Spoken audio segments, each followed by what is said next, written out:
प्रिय दर्शकों, मृत्यु तथा न्याय के देवता धर्मराज कहते हैं, भाग्य का लिखा कभी नहीं मिटता है। मित्रों, एक समय की बात है जब देवर्षि नारद मुनि नारायण नारायण का जप करते हुए यमपुरी में पधार हैं। तब उन्हें आता हुआ देख यमराज प्रसन्न होते हैं और कहते हैं, हे देवर्षि नारद, आपका स्वागत है। कहीं अवश्य कोई महत्वपूर्ण प्रश्न लिए आज आप यहाँ पधारे होंगे। तब नारद मुनि कहते हैं, हे धर्मराज, आपको मेरा सादर प्रणाम। मैं आज मेरी एक शंका को लिए आपके पास आया हूँ। हे धर्मराज, आप तो त्रिकालदर्शी हैं और आप ही हर प्राणी के पाप और पुण्य का लेखा जोखा रखते हैं। हे धर्मराज, आज मैं मनुष्य के भाग्य के बारे में जानना चाहता हूँ। तब मुस्कुराते हुए धर्मराज कहते हैं, हे देव मुनि, आप अपने प्रश्न को निसंकोच होकर कहे, मैं अवश्य ही आपकी जिज्ञासा को शांत करूंगा। तब नारद मुनि कहते हैं, हे यमराज, मैं जानना चाहता हूँ कि क्या भाग्य का लिखा बदला जा सकता है। तब यमराज कहते हैं, हे मुनीश्वर, प्राणी चाहे कितना भी प्रयास क्यों ना कर ले, उसे अपने कर्मों का फल तो अवश्य ही भोगना पड़ता है। चाहे मनुष्य कितना ही प्रयत्न कर ले, लेकिन वह कभी अपने कर्मों से बच नहीं सकता। जैसी करनी होगी वैसी ही भरनी। ये वाक्य तो आपने सुना ही होगा। अर्थात जैसे आप कर्म करोगे, चाहे वह सत्कर्म हो या कुकर्म, वैसा ही आपको फल भी प्राप्त होगा। हे मुनिवर, आज मैं आपको इसी विषय में मनुष्य के भाग्य की लिखी एक कथा सुनाता हूँ। इस कथा के माध्यम से आपके मन की सभी आशंकाएं दूर होंगी। आप इसे पूरा ध्यान से सुने मित्रों। तब देवर्षि नारद कहते हैं, हे धर्मराज, इस पावन कथा को मैं पूरा ध्यान से सुनूंगा और समस्त मानव जाति के कल्याण हेतु मैं इस कथा का प्रसार अवश्य ही करूंगा। मित्रों, धर्मराज कहते हैं, हे मुनिवर, एक समय की बात है। अध्यादेश में सुधर्मा नाम का एक बहुत ज्ञानी ब्राह्मण अपने परिवार के साथ रहता था। वह उस राज्य के राज मंदिर में पुजारी का काम करता था।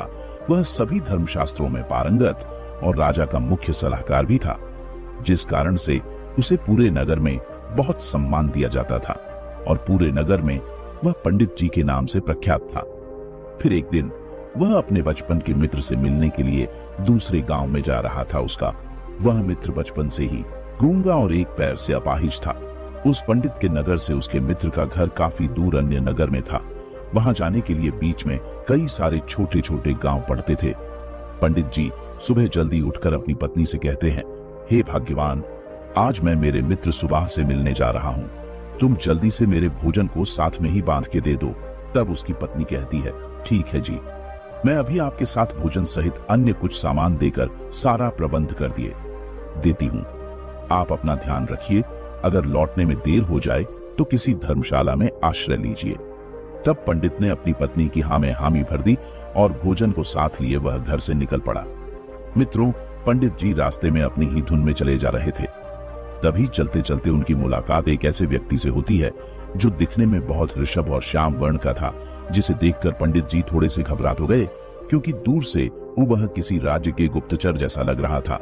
किंतु उसके हाव भाव से ऐसा प्रतीत हो रहा था कि मानो वह किसी का इंतजार कर रहा है।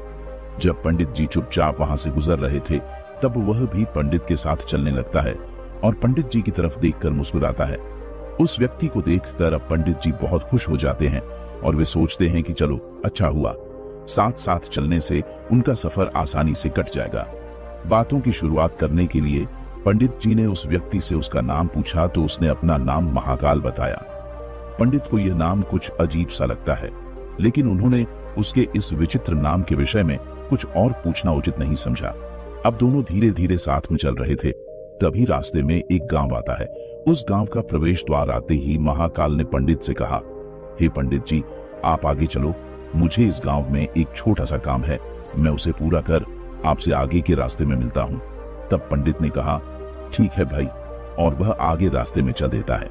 पंडित जी उसी गांव के बाहर वाले रास्ते से अगले गांव की ओर निकल पड़े। तब कुछ ही देर बाद उसी गांव में खबर फैली कि किसी एक व्यक्ति को जंगली सांड ने अपनी सींग में फंसाकर मार दिया है। जैसे ही सांड ने उस व्यक्ति को मार दिया और पूरा गांव उस जगह पर इकट्ठा हुआ, लेकिन ठीक कुछ ही देर में महाकाल पंडित के पास वापस आ गया और फिर से उन दोनों ने आगे चलना शुरू किया। अब आगे एक नदी को पार करके दूसरे गांव में जाना था और उसी नदी किनारे पर एक छोटी सी नाव थी। तभी पंडित और महाकाल सहित अन्य 4 लोग उसी छोटी सी नाव में सवार होकर नदी को पार करने लग जाते हैं। जब वह नाव एक किनारे से दूसरे किनारे जाती है तभी पंडित जी उस नाव से उतर जाते हैं।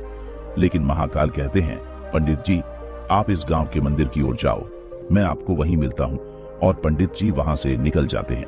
लेकिन कुछ दूर जाते ही वह नाव अचानक से पानी में पलट जाती है और उसमें बैठे अन्य सभी लोग गहरे पानी में डूब जाते हैं। तभी पंडित जी लोगों को बचाने की कोशिश करने हेतु उसी नदी किनारे आते हैं, किंतु वहां कोई भी नहीं होता है। पंडित को पानी में तैरना नहीं आता था, इसीलिए वह मन ही मन दुखी होकर वहीं कुछ समय तक चुपचाप बैठे रहे। लेकिन तभी उनका राही मित्र अचानक से नदी से बाहर आता है, जिसे देखकर पंडित जी थोड़े खुश तो होते हैं। लेकिन महाकाल ने उन्हें बताया कि पंडित जी चलो आगे की ओर चलते हैं। उस नाव में जो भी था मैं किसी को भी नहीं बचा सका और ना ही कोई बच सकता है। पानी का बहाव अब काफी बढ़ चुका है। दुखी मन से पंडित जी महाकाल के साथ अब आगे की गांव की ओर निकल जाते हैं और चलते चलते तीसरे गांव के द्वार पर पहुंच जाते हैं। उस गांव के बाहर एक बड़ा ही सुंदर और विशाल शिव मंदिर बना हुआ था। वहां पर आराम करने की सुविधा काफी अच्छी लग रही थी और पंडित जी के मित्र का घर अभी वहां से बहुत दूर था और रात भी होने वाली थी। तो पंडित ने महाकाल से कहा, मित्र अभी रात्रि होने वाली है, पूरे दिन चलते चलते थक भी चुके हैं और तेज भूख भी लग रही है, तो यहाँ पर हम भोजन करते हैं।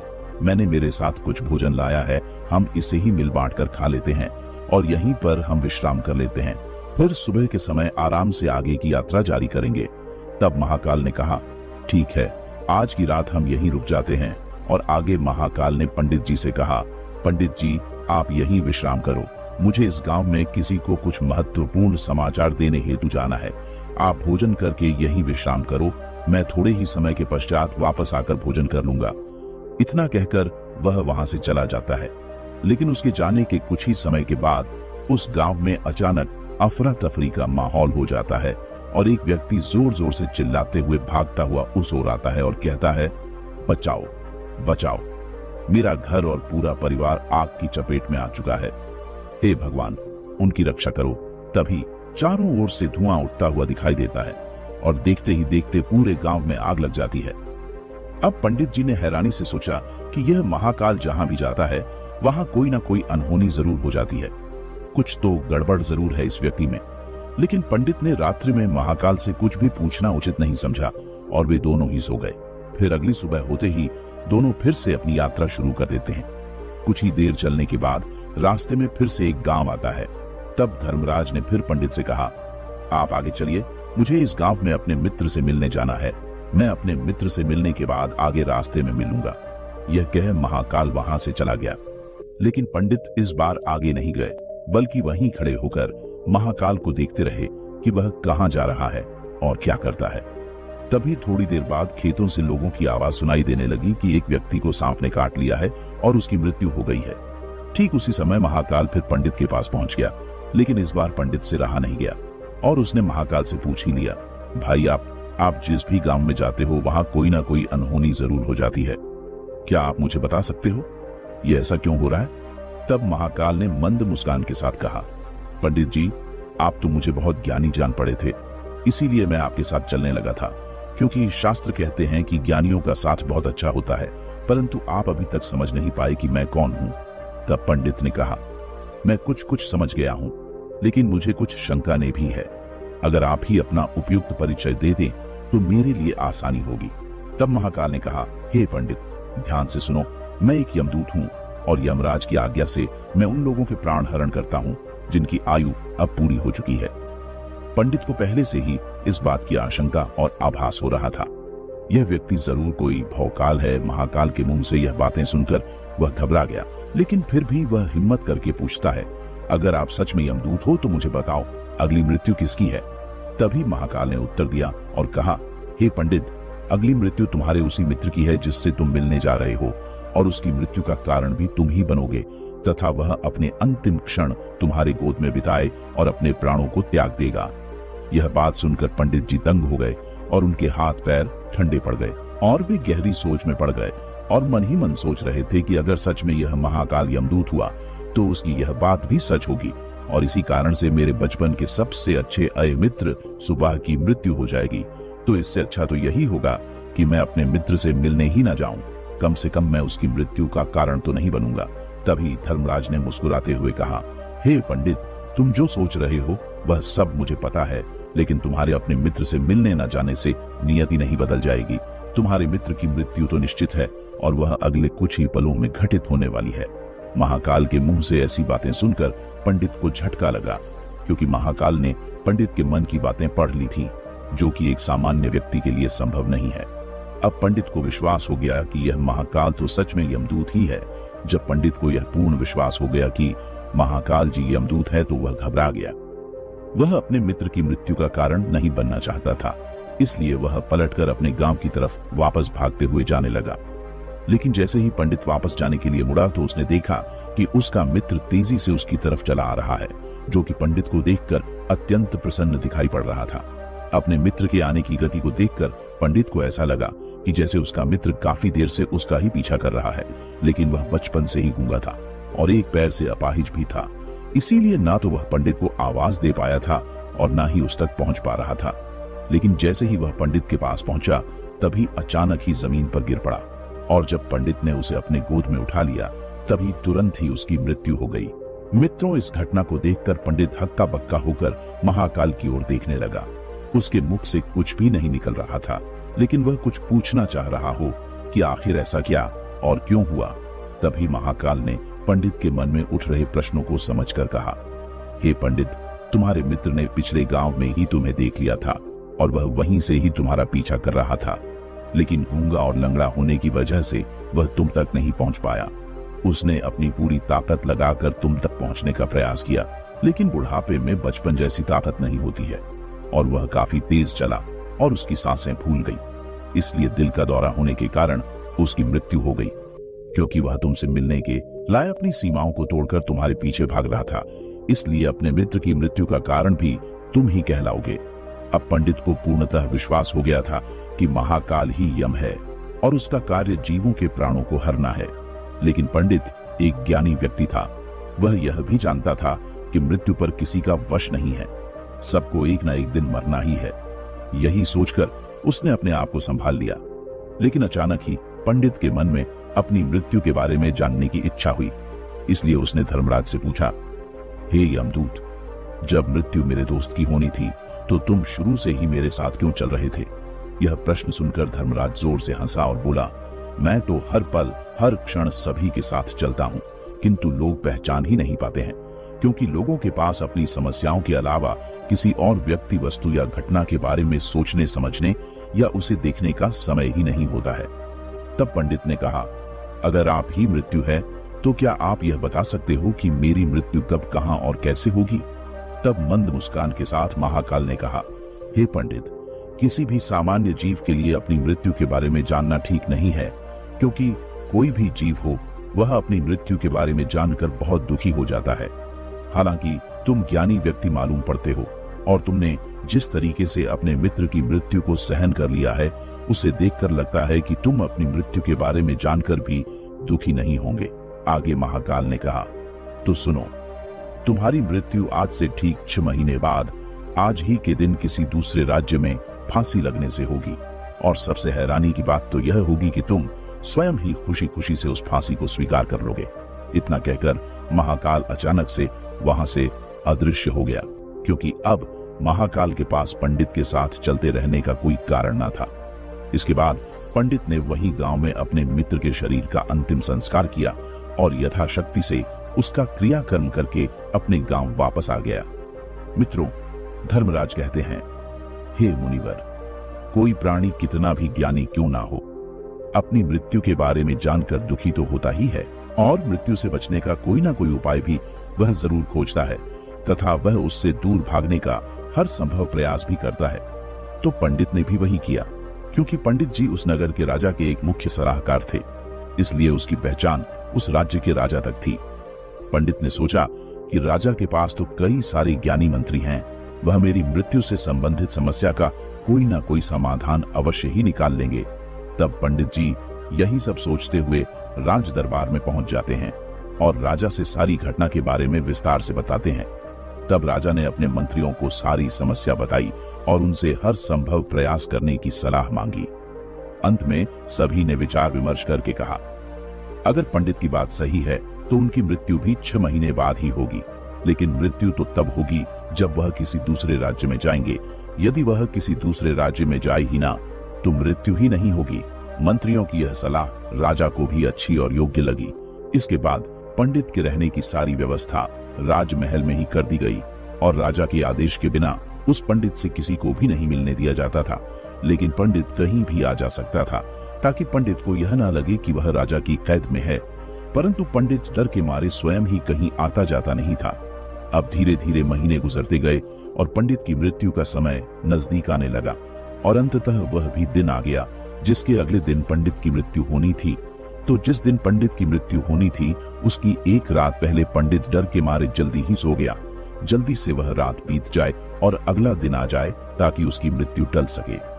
यही सोचकर वह जल्दी सो जाता है। लेकिन पंडित को नींद में चलने की बीमारी थी और अपनी इस बीमारी के बारे में वह स्वयं भी नहीं जानता था। तो फिर राजा मंत्री या किसी वैद्य को इसके बारे में बताने का कोई प्रश्न ही नहीं उठता। पंडित अपनी मृत्यु को लेकर बहुत चिंतित था। वह पिछले कई दिनों से ठीक से सो भी नहीं पा रहा था और नींद में चलने की बीमारी भी तभी होती है जब व्यक्ति ठीक से सो नहीं पा रहा हो। तो उस रात भी पंडित को नींद में चलने का दौरा पड़ा। तभी अचानक से वह उठा और महल से निकलकर अस्तबल में गया, क्योंकि पंडित राजा का खास मेहमान था। इसीलिए किसी भी पहरेदार ने उसे नहीं रोका और ना ही किसी तरह की कोई पूछताछ की। अस्तबल में पहुंचकर वह सबसे तेज चलने वाले घोड़े की पीठ पर सवार होकर नींद में ही, अर्थात आंखें तो खुली थी लेकिन उन पर दिमाग का नियंत्रण नहीं था, अपने राज्य की सीमा से बाहर दूसरे पड़ोसी राज्य में चला गया। इतना ही नहीं, वह दूसरे राज्य के राजा के महल में पहुंच गया। उस महल के पहरेदार ने भी उसे नहीं रोका और ना ही कोई पूछताछ की गई। वहां सभी लोग रात्रि का अंतिम प्रहार होने के कारण गहरी नींद में थे। वह पंडित सीधे राजा के शयन कक्ष में पहुंचा, जहां राजा और रानी एक साथ सो रहे थे। वह पंडित वहीं जाकर रानी से चिपक कर सो गया। मित्रों, धर्मराज कहते हैं, हे मुनिवर, अब प्रातः का समय था। तभी राजा ने पंडित को रानी के बगल में सोया हुआ देखा। तब राजा बहुत क्रोधित हो गया। राजा ने तुरंत अपने सिपाहियों से पंडित को कैद करने का आदेश दे दिया और पंडित गिरफ्तार हो गया। लेकिन पंडित तो बहुत ही आश्चर्यचकित हुए थे। उसे तो कुछ समझ नहीं आ रहा था कि आखिर वह दूसरे राज्य में और राजा के शयन कक्ष में कैसे पहुंचा। लेकिन वहां उसकी यह सब सुनने वाला कोई नहीं था। जब सुबह होने पर राजा ने पंडित को दरबार में पेश करने का आदेश दिया और कुछ देर बाद उस पंडित को दरबार में लाया गया। पंडित को देखते ही राजा क्रोध के कारण आंख बबूला हो गया और उसे फांसी पर चढ़ा देने का हुक्म सुना दे दिया।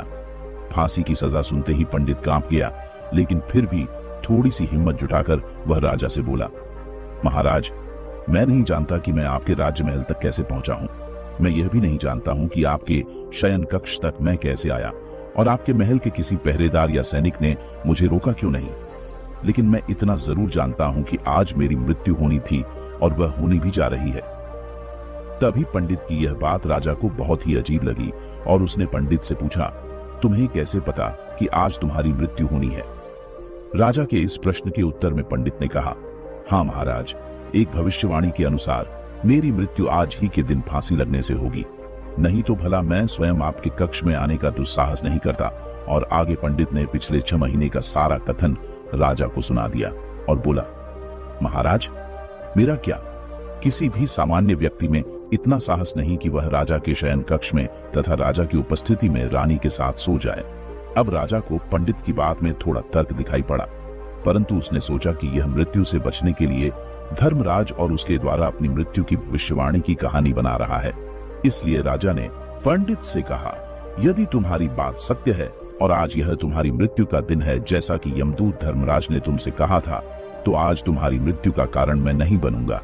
लेकिन यदि तुम्हारी बात झूठी निकली तो निश्चित ही आज तुम्हारी मृत्यु का दिन होगा। मित्रों, धर्मराज कहते हैं, हे मुनिवर, जिस राज्य से पंडित आया था उस राज्य के राजा इस राजा का मित्र था। इसलिए इस राजा ने तुरंत अपने 2 सैनिकों को पड़ोसी राजा के पास पंडित की बात की सत्यता का प्रमाण मांगने हेतु भेजा। भेजे गए सैनिक उसी दिन शाम तक लौटे और उन्होंने राजा को बताया कि महाराज पंडित जो कुछ भी कह रहा है वह सब कुछ सत्य है। और पड़ोसी राज्य के राजा ने पिछले 6 महीने से पंडित के रहने की सारी व्यवस्था अपने ही राजमहल में कर रखी थी।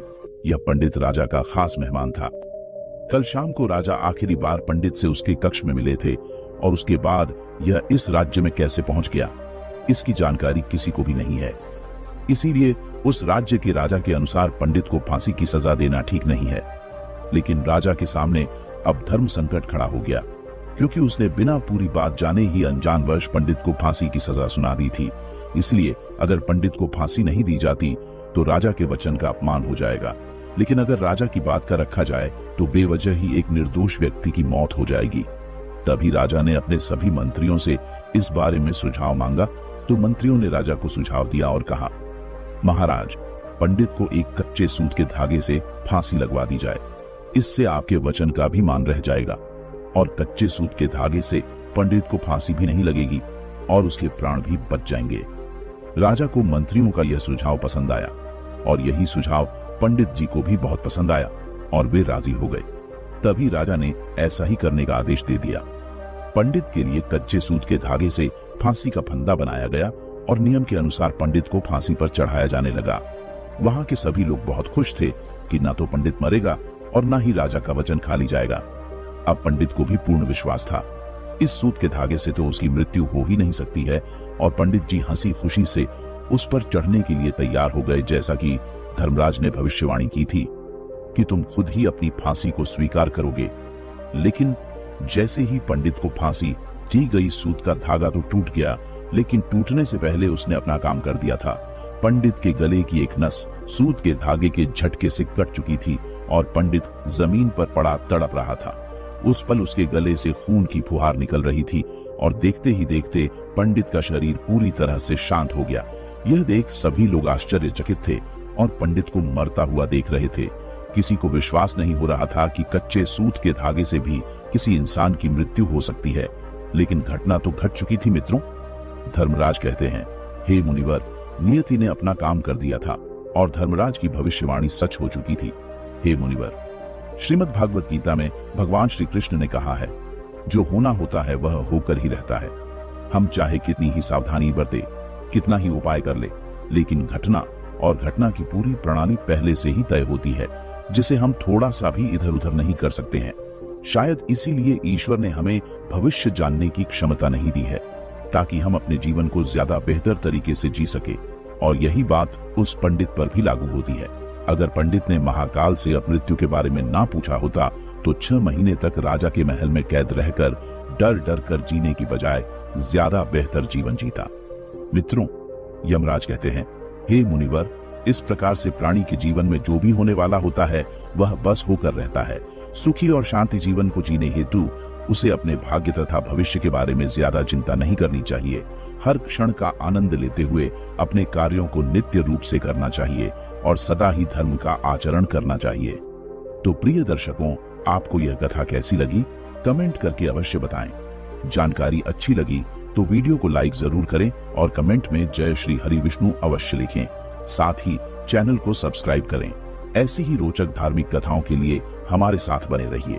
हमारे धर्म ग्रंथ कथाओं के चैनल मिस्टिक इंस्पायर्ड पर आप सभी का धन्यवाद।